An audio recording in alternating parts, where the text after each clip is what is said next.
Sir Chittubabu గారు, ఒక విషయం చెప్పండి. చాలామంది మనకి ఆడపిల్లలు పుట్టారు అనగానే కొంత చదివించిన తర్వాత, కొంత వయసు వచ్చిన తర్వాత పెళ్లి చేసేయి, ఇంకొకరి చేతిలో పెట్టేయి, నీకు బాధ్యత తీరిపోతుంది, నీ బరువు తీరిపోతుంది అంటారు. కానీ మీరు ముగ్గురిని ఒక గ్రాడ్యుయేట్ లెవెల్లో చదివించి వాళ్ళకి ఇప్పుడు ఉద్యోగాలు సంపాదించేంత వరకు వాళ్ళ వెనక నుండి మీరు మీరు నడిపారు కదా. ఏంటి సార్ మీకు ఎలాంటి, బయట నుండి మీకు ఎలాంటి ఒత్తిళ్ళు వచ్చాయి పిల్లల మీద?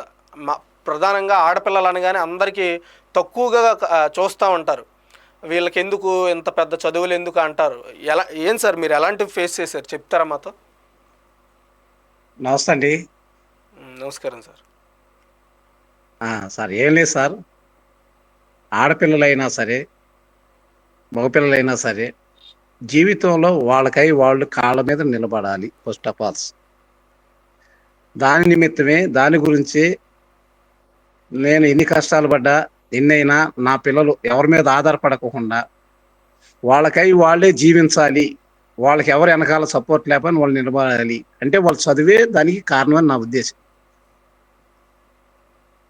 అందుకని వాళ్ళ ముగ్గురిని కూడా చుట్టుపక్కల వారు ఏదన్నా, ఎవరు ఏదన్నా, మా పిల్లలు నేను ఎలా చెప్తే అలా విన్నారు.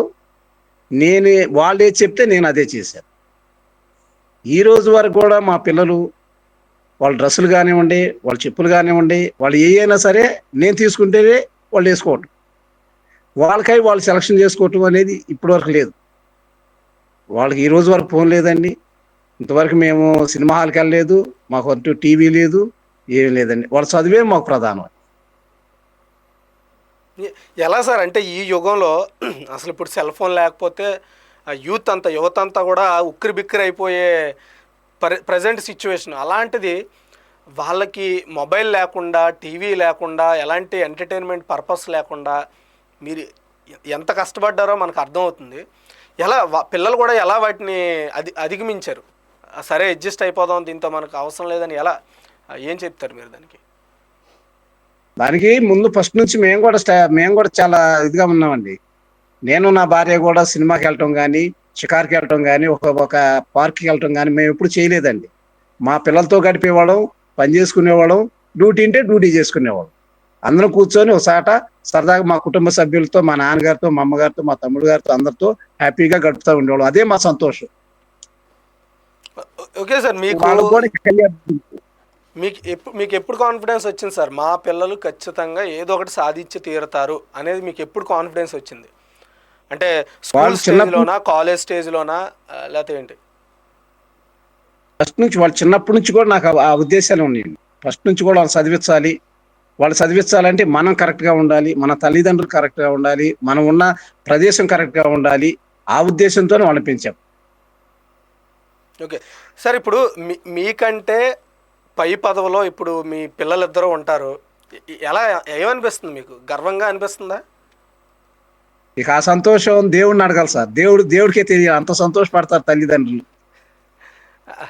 అదే అంటే వాళ్ళ అమ్మగారు కూడా ఎలా ఫీల్ అవుతున్నారు సార్? పిల్లలిద్దరూ ఒక మంచి మైల్ రాయిని చేరుకున్నారు అని మీ వైఫ్ ఏమనుకుంటున్నారు? చాలా హ్యాపీగా ఉన్నారండి. అంటే ఒక ఒక మనిషి వెనకాల ఒక స్త్రీ ఉంటుంది అంటారు. అలాంటి పరిస్థితుల్లో నా వెనకాల నా భార్య ఉంది. ప్రతి విషయంలోనూ లేదు, ఈరోజు మనకు లేదు అనుకోకుండా సంసారం దిద్దుకొచ్చింది. అందుకనే ఈ రోజున ఈ విజయం ఆమెదే, నాది కూడా కాదు. సార్ మీకు వచ్చేదే చాలా తక్కువ శాలరీ, అందులో ముగ్గురు పిల్లల్ని చదివించి వాళ్ళని పోషించి ఎంతటి స్థాయికి తీసుకురావడానికి, ఎందుకంటే ఈ కాంపిటేటివ్ ఫీల్డ్లో వాళ్ళని ఒక బాగా చదవడానికి వాళ్ళకి అన్ని వసతులు కల్పించాలంటే చాలా ఎక్కువ ఖర్చులు అవుతాయి. సో మీకు వచ్చే శాలరీతో ఎలా వీటన్నింటిని నెట్టుకొచ్చారు? మేము రుచిగా చూడలేదు, మేము అందంగా బట్టలు వేసుకోలేదు, సరదాగా ఎక్కడ తిరగలేదండి. మాకు వచ్చిన ప్రతి రూపాయి, ప్రతి పైసా వాళ్ళకే పెట్టాంప. మా పిల్లలకే ఖర్చు చేసామండి ఈ రోజు వరకు కూడా. Okay sir. ఇప్పుడు మా మీ పిల్లలు మీ పిల్లలిద్దరూ మంచి పొజిషన్కి వచ్చేసారు. ఇప్పుడు ఏమంటున్నారు చుట్టుపక్కల వాళ్ళు? ఎవరైతే అరే ఎందుకు పెళ్లి చేసేవయ్యా, ఎందుకు ఇవన్నీ అనే వాళ్ళందరూ పరిస్థితి ఏంటి ఇప్పుడు? వాళ్ళ నోళ్ళు మూయించినట్టు అయినట్టే కదా దీంతో. వాళ్ళు కూడా మన పిల్లల్ని చదివిస్తే బాగుంటుందని వాళ్ళు కూడా ఆశపడుతున్నారు ఇప్పుడు. అంటే ఇది ఒక మంచి ఇన్స్పిరేషన్ మీ చుట్టుపక్కల బాగా వాళ్ళకి. బాగా అంటే మీ చుట్టుపక్కల వాళ్ళకే కాదు, ప్రపంచంలో ఎవరికైనా ఇది నిజంగా అందరికి ఆదర్శంగా తీసుకోవాలి. ఎస్పెషల్లీ మీలాంటి వాళ్ళు, అంటే ఒక చిన్న ఉద్యోగంతో తక్కువ శాలరీతో వీళ్ళందరినీ మీరు వెనక నుండి పుష్ చేశారు చూడండి, అది నిజంగా చాలా గ్రేట్ సార్. నేను కూడా మీ గురించి వినగానే నాకు చాలా ఆశ్చర్యం అనిపించింది, ఎలా అయినా ఇదంతా చేశారు అని నాకు చాలా ఆశ్చర్యం అనిపించింది.